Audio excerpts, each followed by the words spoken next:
Yohana Mtakatifu 3 mstari wa 8. Maandiko yanasema upepo huvuma upendako na haujui utokako. Hebu soma hapo Yohana Mtakatifu 3 mstari wa 8.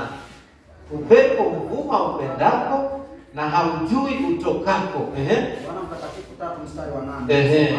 Upepo huvuma upendako. Ndio. Na sauti yake waisikia. Lakini hujui unapotoka wala unapokwenda. Kadhalika na hali yake kila mtu aliyezaliwa kwa Roho. Pigia Yesu makofi. Amina. Upepo huvuma utokako wala uendako. Kadhalika mtu aliye rohoni, mtu aliyeokoka, mtu anayetembea na neema, hauwezi kumwelewa. Atasimama hapa, hautaelewa mpaka na wewe uwe wapi? Rohoni. Pigia Yesu makofi. Wengi tu tumehubiri mahali hapa, ninataka kumalizia. Hivi sasa wapendwa, ni wakati ambapo kama vile dada yetu Mrs. Omondi alivyosema ya kwamba ni siku za mwisho na ni nyakati za hatari. Hivi sasa ndio unaweza kukutana na mhubiri akakupoteza.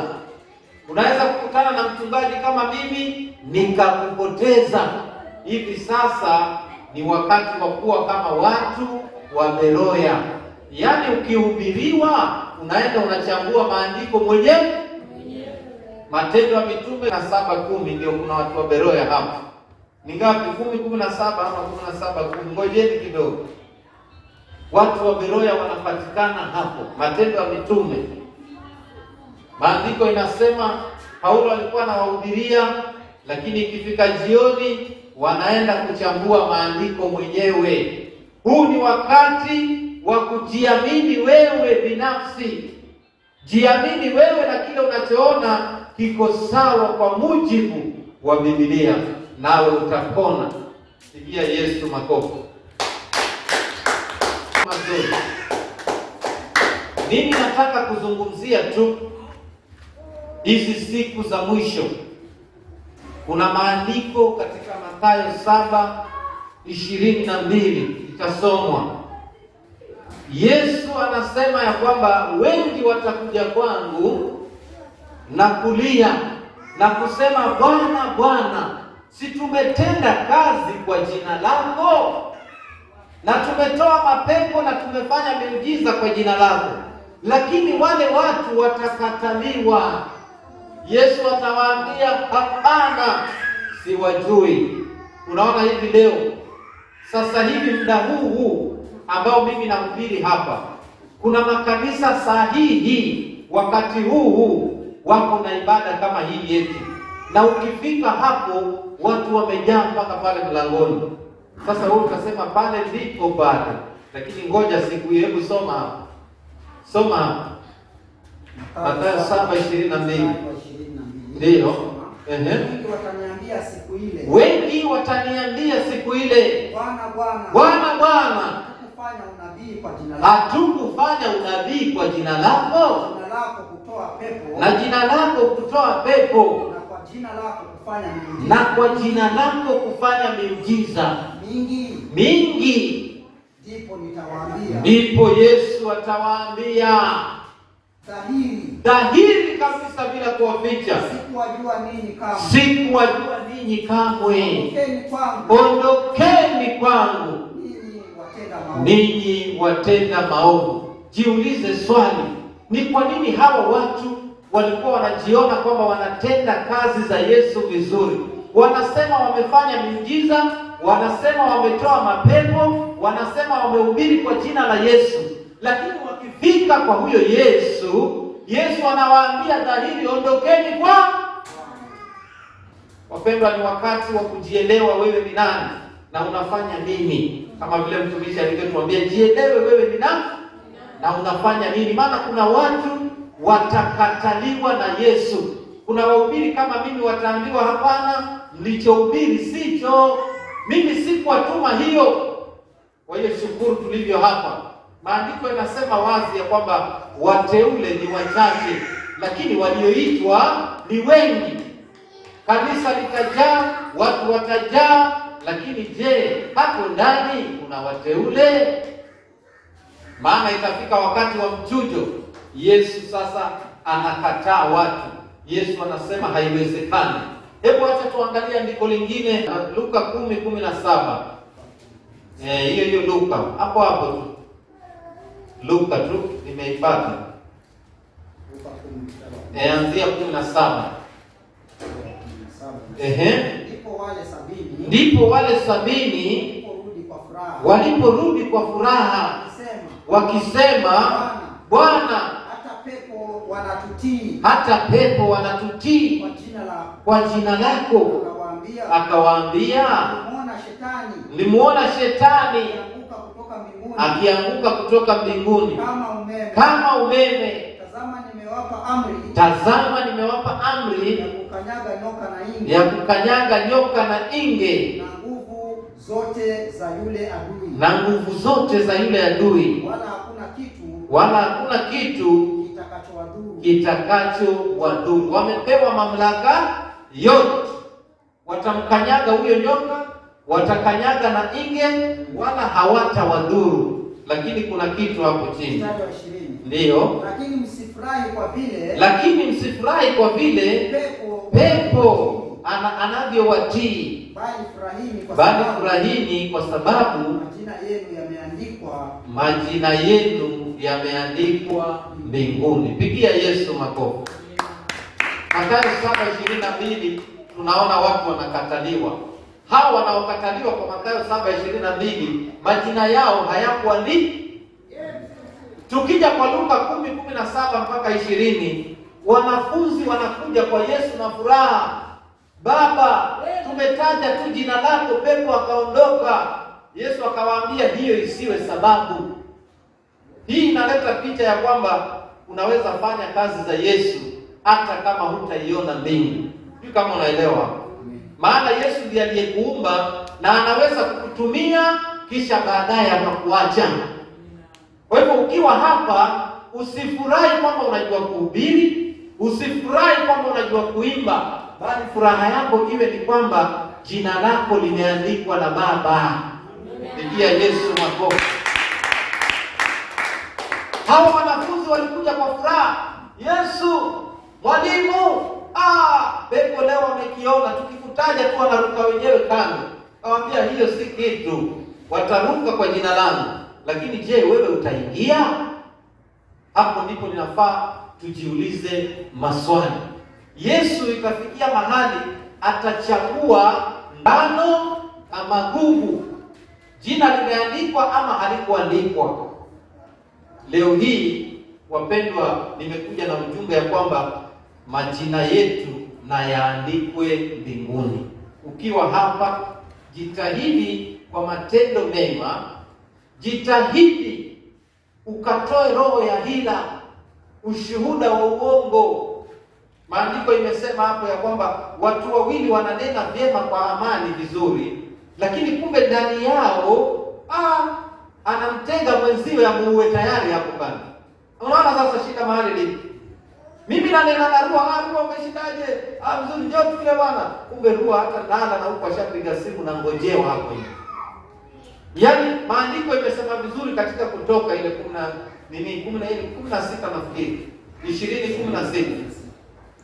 Watu wawili wananena pamoja, lakini mmoja ana mchungu. Hiyo roho ya hila ikiwa ndani yako huwezi andikwa. Utaandikwa ikiwa moyo wako umsafi na kila mmoja na umeachilia kila mmoja. Pigia Yesu makofi. Wapendwa, sivyo hayo maandiko mawili mumeona ya kwamba kuna wengine Yesu atawakataa mwenyewe.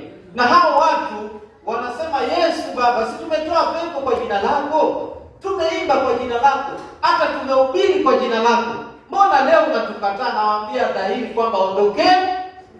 Hao watu walikuwa wamefanya nini? Alafu tena hao wanaofurahia wanafunzi wanaambiwa kwamba furaha yenu ni kweli, lakini hiyo isiwe sababu nyinyi ngojeni muone kama majina yenu yameandikwa. Pigia Yesu makofi. Na jina lako likiandikwa tu, umevuka. Pigia Yesu makofi mazuri. Danieli 12 tusome anzia 1. Hapo ni majina tu yanatajwa, majina tu. Danieli 12 anzia 1.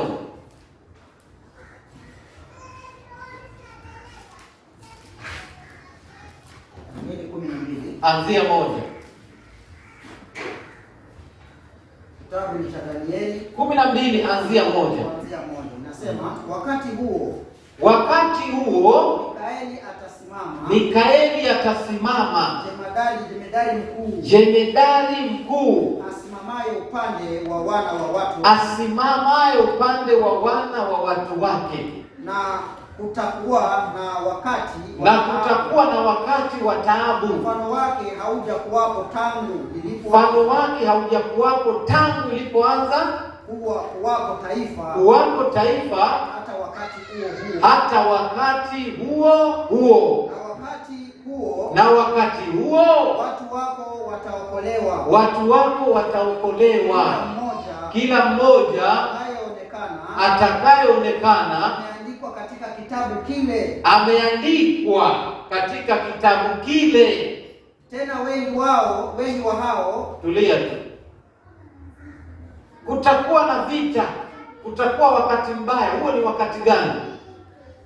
Alafu wakati huo Mikaeli sasa atasimama upande wa watu wa Bwana, na kila mmoja ambaye jina lake limeandikwa katika kile kitabu, huyo atalindwa na Mikaeli. Pigia Yesu makofi. Wakati ndio huu wapendwa, huu ndio wakati wa Mikaeli kusimama upande wetu. Pigia Yesu makofi. Wakati mgumu ni huu ambapo serikali imesema hutauza na hutanunua mpaka uwe na chapa. Sisi Mikaeli anakuja kusimama upande wetu ili atuondolee ule ugumu, kwa sababu moja tu, kwa matendo yetu mazuri na utumishi wetu mzuri, majina yetu yameandikwa katika kile kitabu. Pigia Yesu makofi. Ni raha sana kwa jina lako kuandikwa. Ni raha sana kuwa upande wa Mikaeli. Danieli anasema siku hiyo kutakuwa na taabu, kutakuwa na shida, kutakuwa na dhiki, watu wataangamia, lakini Mikaeli atakuja kusimama upande wa watu wa Bwana, na hao watu ni lazima majina yao yawe yameandikwa. Hivi sasa chanjo ndio hiyo, maisha ndiyo hayo. Sasa leo hii utadhihirika kwamba kweli umeandikwa ama hujaandikwa, maana hizo dhiki ndio zimeanza sasa. Sasa wewe usibabaike, ngoja Mikaeli asimame upande wako. Pigia Yesu makofi. Ngoja Mikaeli asimame upande wako. Si sawa? Maana ni wakati wa taabu. Na hiyo Biblia ukisoma hiyo Danieli 12 haimaanishi kwamba tumeshatoka hapa. Hayo ni mambo yako wapi? Hapa. Na kama jina lako limeandikwa katika kile kitabu, Mikaeli atasimama upande wako, na Mikaeli ni malaika wa vita. Yeye atakaye kupigania. Kama ni chanjo ataibomoa, kama ni nini atabomoa, maana Mikaeli atasimama upande wako. Pigia Yesu makofi. Narudia saa zote sana, tukiwa tunakuja kanisani na tumeokoka, tujue kujitofautisha. Jitambue wewe ni nani kwa Yesu. Wewe una baba, si wewe una baba? Jitambue wewe ni nani, na je, huyo baba yako ana uwezo gani? Alafu uondoe kubabaika. Dada yetu mke wa Omondi amesema ya kwamba ile sanamu ya Nebukadneza kila mmoja aliambiwa aiabudu, lakini walipotupwa katika tanuru la moto walionekana wale watu hawaungui wala hawachomeki. Chanjo si tanuru ya moto leo. Sasa utakuwa na wasiwasi wa nini kama baba yuko juu yako? Kama huitaki, tulia, Yesu mwenyewe atakulinda na yote. Pigia Yesu makofi. Juzi nikawa nauliza, kwa nini hii chanjo ni tofauti na zingine? Tulizaliwa tukadungwa mashindano wakati tulipokuwa bado tunaenda mahospitali. Hatukulazimishwa kwamba ni lazima uende, lakini hivi sasa nimepata habari kwa mtu ya kwamba mama akijifungua mtoto, akitaka kumpeleka mtoto wake kliniki akadungwe chanjo ya mtoto, anaanza kuulizwa yeye kwanza, mama ushadungwa? Kama bado, anaregeshwa nyumbani yeye na mtoto wake. Kwa sababu gani? Hii chanjo ina lazima sana, na hii chanjo si ndio ile iko pale kwa Biblia? Pigia Yesu makofi. Twende kwa Ufunuo 13 mstari wa 6 mpaka wa 8. Kuna mambo huwa ndio mimi nikawa napenda sana kuzungumza na watu, ili mtu ajisomee Biblia mwenyewe na apate kuelewa. Katika hicho kitabu ambacho tunaenda kusoma, inasema ya kwamba yule mnyama ama lile joka liliwapiga vita, ikawashinda yamkini hata walio wateule. Si sawa? Sasa usipoendelea mbele utajua ya kwamba kama huyu mnyama ameshinda mpaka wateule, mimi sasa namwabudu Yesu wa kazi gani? Hiyo si Yesu hana maana kwako, kwa sababu yule mnyama atashinda mpaka wateule wa Yesu. Sasa Yesu ana nguvu gani kama wateule wake watashindwa? Lakini maandiko yakisonga hapo chini yanatupatia mwelekeo. Kwanza mstari wa 6. Mstari wa 6.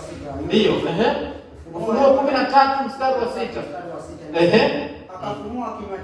Akafunua kinywa chake huyo mnyama, amtukane Mungu na kulitukana jina lake na maskani yake, nao wakaao mbinguni. Tena akapewa kufanya vita na watakatifu. Sikiza vizuri huo mstari wa 7. Tena akapewa kufanya vita na watakatifu na kuwashinda. Hebu kama hutaendelea hapo chini, ukifikia hapo, huyo mnyama atafanya vita na watakatifu na awashinde. Sasa unasema mimi wacha nirudi kwa bombe bwana, naabudu mimi na hata Yesu mwenyewe sisi watakatifu tutashinda na huyo joka. Lakini songa hapo mbele tupate kitu. Akapewa uwezo juu ya kila kabila, na jamaa na lugha na taifa, na watu wote wakaao juu ya nchi. Na watu wote, yani amepewa uwezo juu ya watu wote wakaao juu ya nchi. Watamsujudu. Kila ambaye maandiko yanabadilika sasa, kila ambaye jina lake alipoandikwa katika kitabu cha uzima cha mwana kondoo. Umeelewa nini sasa hapa? Watakatifu wanaojiita wenyewe watakatifu ni wengi. Wanaoitwa na watu kidogo, wanaoitwa na watu kwa watakatifu pia ni wengi. Mimi naweza kusimama kwa madhabahu, hasa mimi na wachungaji wengi sana wale ambao wako kwa dini, mtu anasimama anajisifu, mimi unajua na gari 7. Mimi nilianza kidogo tu. Sasa hivi ukiniangalia hata kwangu ukija mambo ni mazuri. Angalia saa nimevaa gold, niangalie. Yaani yeye anajipa utukufu mwenyewe. Akaunti yangu haipungui milioni 2 kwa sasa. Naona vile Yesu anainua, yaani anajiinua mwenyewe. Sasa anasifu mali zake.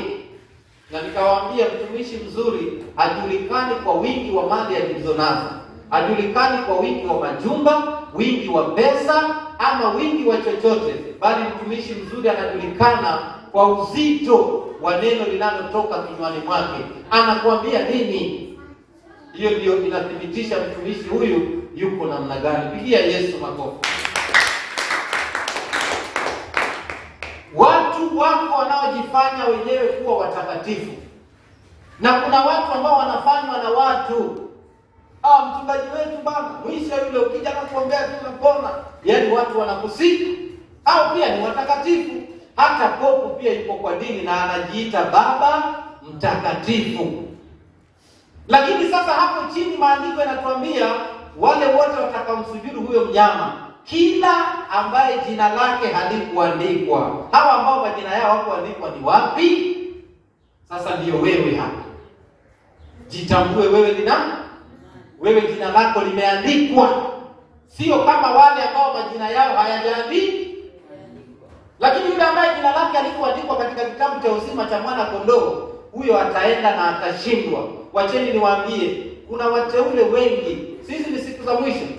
Mtu atakuwa utamuona ameokoka, lakini itafika wakati utamuona ataanguka kwa sababu jina lake halikuandikwa. Sasa yeye ameshindwa. Lakini wewe ambaye utatumika na jina lako liwe limeandikwa, hautawahi shindwa na huyo mnyama. Pigia Yesu makofi. Hautawahi kushindwa na mnyama. Hapo maandiko yanasema vizuri, kila ambaye jina lake halikuandikwa. Hebu twende hapo tena, turudi hapo, tujamaliza hiyo sentence. Sasa nilikuwa najaribu kueleza kitu ya kwamba mtu atakwambia huyu mnyama amepewa uwezo wa kushindana na watakatifu na awashinde. Tuondoke hapo. Si mtakatifu wewe wa kujitakia, bali mtakatifu aliyeteuliwa na Yesu. Huyo hatashindwa, maana huyo jina lake limefanya nini? Twende hapo chini kidogo. Nitarudia mstari wa 8. Ndio. Na watu wote wakaao juu ya nchi, na watu wote wakaao juu ya nchi watamsujudu. Kila ambaye jina lake halikuandikwa katika kitabu cha uzima, halikuandikwa katika kitabu cha uzima cha mwana kondoo, aliyechinjwa tangu kuwekwa misingi ya dunia. Aliyechinjwa tangu kuwekwa misingi ya dunia. Mstari wa 9. Ndio. Mtu akiwa na sikio, mtu akiwa na sikio na asikie. Mtu akichukua mateka, mtu akichukua mateka atachukuliwa mateka. Mtu akiua kwa upanga, mtu akiua kwa upanga atauawa kwa upanga. Hapa ndipo penye subira, hapa ndipo penye subira na imani. Hapa ndipo penye subira na imani ya watakatifu. Mtu akishika mtu mateka, naye atashikwa mateka. Haya si mateka ya kwamba mtu akushike akuteke nyara, anakuteka kiakili. Kwa mfano, mchungaji kama mimi niwadanganya hapa, niwapake mafuta hapo, nimewateka, ninawatisha kabisa, na nimekamata akili zenu, nimeteka akili zenu. Hamwezi kuondoka hapa, ama huwezi kwenda mahali kwingine ukahudumu, kwa sababu nimekuwekea mipaka, na nimekuteka nyara. Yaani wewe ni wangu, hapa uondoke, na nakutisha kabisa. Sasa hapo nimekuteka nyara. Sasa mimi nikikuteka nyara, na mimi nami nitatekwa nyara na yule mnyama. Pigia Yesu makofi. Yule mnyama naye ataniteka mimi akili yangu. Maandiko anasema vizuri katika Kumbukumbu la Torati, tunapopewa zile amri 10 ya kwamba usiue. Si ni sawa? Biblia inaposema kwamba ukiua kwa upanga nao utauawa kwa upanga, hapo si imesema? Sasa si kuuawa kwamba nichukue panga nikuue, hapana. Ni nikuue na hii Biblia. Nichukue hii Biblia nikuue nayo wewe. Huu ndio upanga. Nikufundishe mafundisho yaliyo mapotofu, nimekuua kwa upanga. Pigia Yesu makofi. Ndipo Petro, wakati Yesu anaenda kuuawa, wakaja wale makuu wa makuhani na jeshi la kutoka kwa Pilato, wakamkamata Yesu. Walipomkamata Yesu, Petro akavuta upanga akamkata mtu sikio. Yesu akamwambia, wewe tulia, si upanga huo. Mimi niliposema mchukue panga, si upanga huu. Yeye akachukua upanga akakata mtu sikio, akaambiwa rejesha hiyo halali. Hiyo si kazi yake. Upanga ni neno takatifu la Yesu. Sasa hapo ndipo penye subira na imani ya watakatifu. Kama jina lako limeandikwa na uko na uhakika jina lako liko kwa kile kitabu, usibabaishwe na chanjo inaisha tarehe 21. Wewe jina lako limeandikwa. Kuwa na subira, kuwa na subira na imani ya kwamba wewe uko na Baba na hautababaishwa. Maana walioandikwa majina yao wao wako salama. Pigia Yesu makofi. Hizi ni nyakati za mwisho. Soma Yeremia 29:11. Inafungua wazi kwamba nyakati za mwisho ni nyakati za mwisho. Mimi mchungaji wako leo nimesimama hapa, naweza kukuua wewe kama hutakuwa makini na Biblia na usome mwenyewe. Mimi tayari naweza kukuua ama naweza kukuweka mateka. Washirika si wa mchungaji washirika ni wa Yesu. Amina. Wewe kuja hapa ni Yesu amependa, sio mimi nimekufuata nikubembeleze. Ni Yesu amependa uje. Kwa hiyo mimi kazi yangu ni kukufundisha na kukuhubiria, sio kukuteka nyara usiondoke. Je, kama umekuwa na unataka kutoka siku nyingine na wewe mchungaji, bado nikuweke hapa ya nini? Nimekuteka. Sifai kukuteka kwa kazi ambayo ni ya mwenyewe. Pigia Yesu makofi. Kama hiyo 29:11 kama ni hapa. 29:11. Maana nayajua mawazo ninayowawazia. Maana nayajua mawazo ninayowawazia ninyi. Nasema Bwana. Ni mawazo ya amani. Ni mawazo ya amani. Wala si ya mabaya. Wala si mabaya. Kuwapa ninyi tumaini. Kuwapa ninyi tumaini. Siku zenu za mwisho. Siku zenu za mwisho. Rudia hilo andiko vizuri polepole. Yaani mawazo anayotuwazia Baba ni mawazo ya amani wala si mabaya. Alafu anasema amekuja kutupa tumaini siku zetu za mwisho. Hizi ndio siku za mwisho, yeye Baba anataka kutupatia tumaini na wewe unakimbia. Hebu rudia hilo andiko. Yeremia 29:11. Ndio. Inasema, maana nayajua mawazo ninayowawazia. Maana nayajua mawazo ninayowawazia ninyi. Asema Bwana. Asema Bwana. Ni mawazo ya amani. Ni mawazo ya amani. Wala si ya mabaya. Wala si, yani anatuwazia amani wala hatuwazii mabaya. Kuwapa ninyi tumaini. Tena amekuja kutupatia sisi tumaini. Siku zenu za mwisho. Siku zetu za mwisho. Hizi siku za mwisho ambapo ni siku za mwisho, dunia inaelekea mahali pa mwisho. Yeye Bwana amekuja kwa walio wake ambao majina yao yameandikwa kwa kile kitabu, awape tumaini, wala asiwawazie mabaya, bali awawazie matumaini, ili siku hizi za mwisho tuwe na matumaini ya kwamba Baba yetu anatulinda na tutakutana naye. Hizi si siku za kufedheheka ya kwamba itakuwaje na uko na Baba. Aliye na Baba anashaka bado ya kwamba itakuwaje. Weka matumaini ya kwamba Baba yuko kazini naye anatulinda. Pigia Yesu makofi.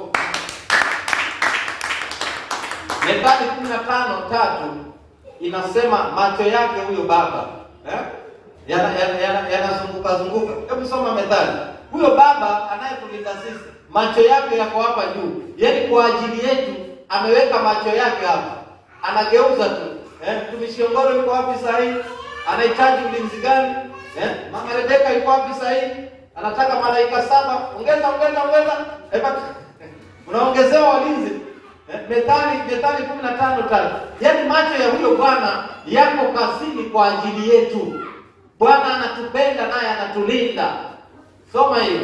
Mithali 15 mlango wa 15 mstari wa 3. Macho ya Bwana yako kila mahali. Macho ya Bwana yako kila mahali, yakimchunguza mbaya na mwema. Yakimchunguza mbaya na mwema. Huyo mbaya anachunguzwa kwa ajili yako wewe uliye mwema. Macho yake yanaangalia. Leo mchana wote ameangazia. Mama Pasta anahitaji malaika 5, aongezewe wengine 2. Anachunguza, tukija mtu mbaya anakuambia tayari ondoka hapa, nenda huko, mambo yanapita. Pigia Yesu makofi.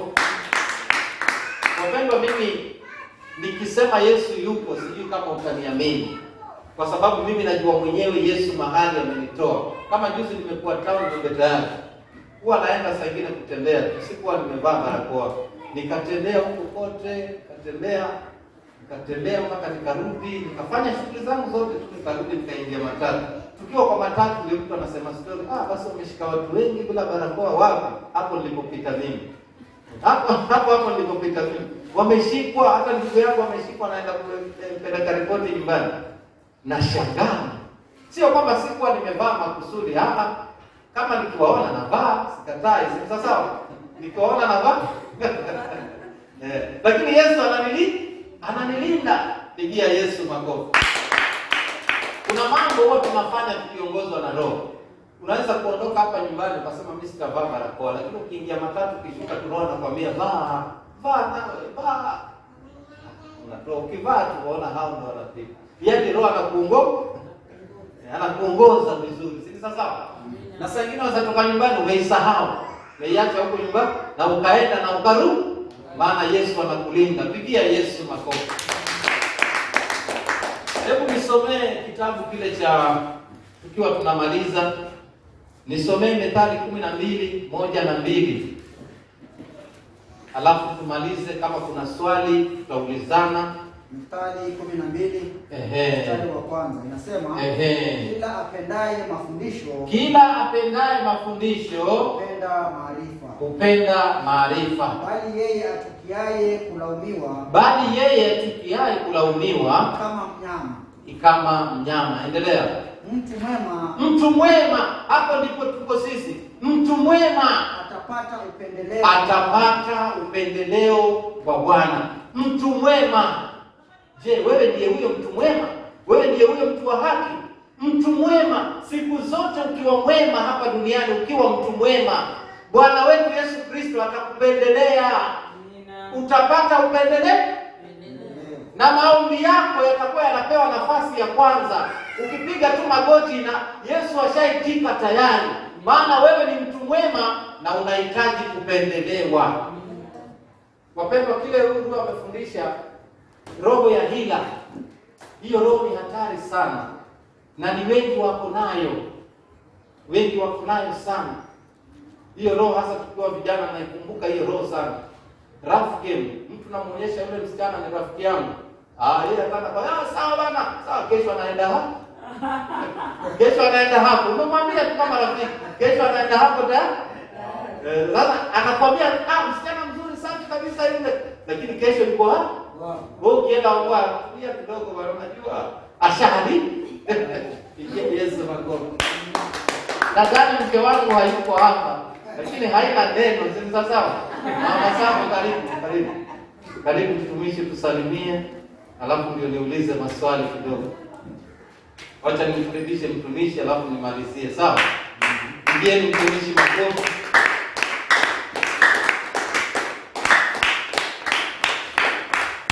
Salimia kabisa, useme machache alafu niulize maswali sasa.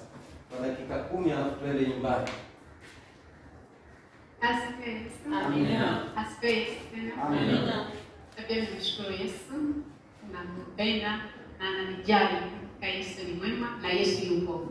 Kitu tu ni kukaa ndani ya Yesu. Amina. Maana unapokaa ndani ya Yesu, na ukisoma katika kitabu cha Warumi 12:1 inasema, toeni miili yenu iwe dhabihu iliyo hai, takatifu, inayompendeza. Sasa ukitoa dhabihu kama mwili wako ikimpendeza Kristo, hata roho mahali pale itapata unyevu wa Roho Mtakatifu, apate kukaa pale, ili hata hii safari tulio nayo tukaweze kupenya katika huu mlango, tuweze kumwona Kristo. Amina. Maana hakika ni mengi tumesikia na mengi tumefundishwa tu, lakini je, mwili wako una mwelekeo ndani ya Yesu? Unapokuwa na mwelekeo tu, basi wewe utakuwa umesign na jina lako, hakika utaliona katika ufalme wa Mungu, na pale hautashindwa. Lakini kama mwili wako bado uko katika dunia, hakika hata ukae hapa, siku ile ikifika lazima hatutakuona, kwa sababu mwili ulikuwa kwa dunia na roho haijaenda kwa Yesu. Amina. Kwa hivyo lazima tukae tukijiandaa katika roho zetu na tukijitafutia hazina katika ufalme wa mbinguni, na haya mengine Yesu mwenyewe atatujalizia. Ni hayo, na mbarikiwe. Pigia mtumishi makofi mazuri. Ufunuo 13 mstari wa 7 na wa 8 inasema, yule ambaye hatachukua hiyo chapa ya mnyama, huyo hatauza na hatanunua. Si sawa? Mstari wa 18 inasema, hapo ndipo penye akili na hekima ya walio watakatifu, wapige hesabu ya huyo mnyama.